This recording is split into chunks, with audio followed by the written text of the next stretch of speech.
This is our universal swivel belt. It's a fantastic design on a product. It's so simple, but for some reason there's nothing else out there like it.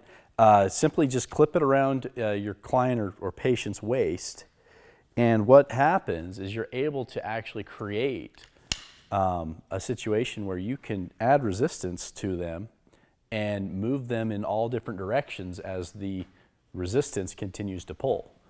So it gives them true freedom of movement. You're not locked into one solid anchor. So we're going to use this for our several different applications, and that's how simple it is. You just put it on like a belt and then clip them in. All right, with our universal swivel belt, this is a great application for fall prevention when you don't necessarily have somebody who has a forward head posture, slumping shoulders. If they generally just kind of have some balance issues, you're not pulling from the head, you're not pulling from the pelvis or the rib cage or the shoulders, just right around the waist, center of gravity, and you're going to challenge their balance and their movement through multiple planes of motion with a variable vector, meaning as they move, the vector is going to change. And on top of it, this is a progressive resistance. So the further they get away from it, the harder it is, the closer they get, the easier it is, and you get that continual change in resistance as they're moving. So you really fire off a lot of neurology, and they usually feel a big difference when they get out of the equipment and start moving around because of the way it challenges them. So go ahead and just walk backwards for me and forwards. So you can just kind of watch them, train them to, you can link these up so they can walk even farther, so you can get more of a gait activation with them and watch them. Then you can start adding in multiplanar movement. So go ahead and start heading off to the side. Good. And to the middle. Far side. And as their balance get better, I'll leave it to you to decide, when you may do some karaoke, some different footwork. Just for the video demonstration, I'm staying simple just with a little shuffle.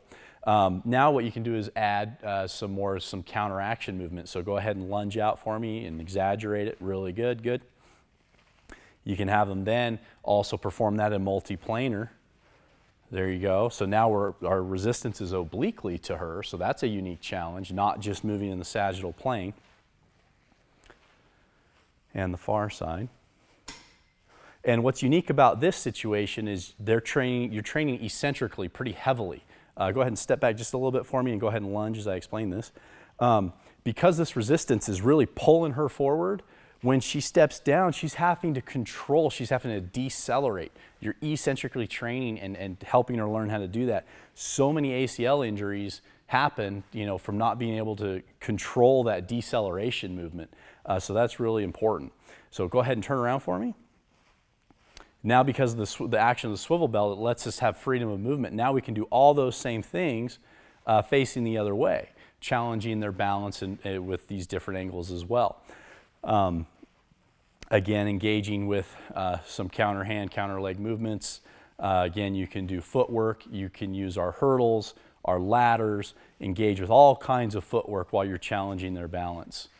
As she gets here, she'll finish up, get back to the middle, and then she's going to change directions again.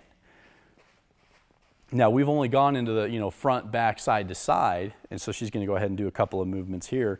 But you don't have to just stay in the square. You can go obliquely. We could have her head off that direction and walk and lunge. We could have her go that direction and walk and lunge. There's no limitations.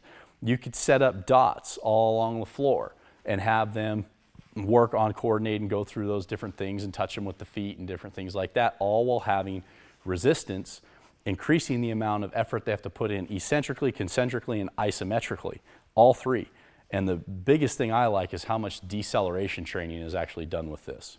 So great applications in your clinic for this piece, great applications in a box, in a gym, for warm-ups, for correcting, for corrective exercise purposes, and fall prevention.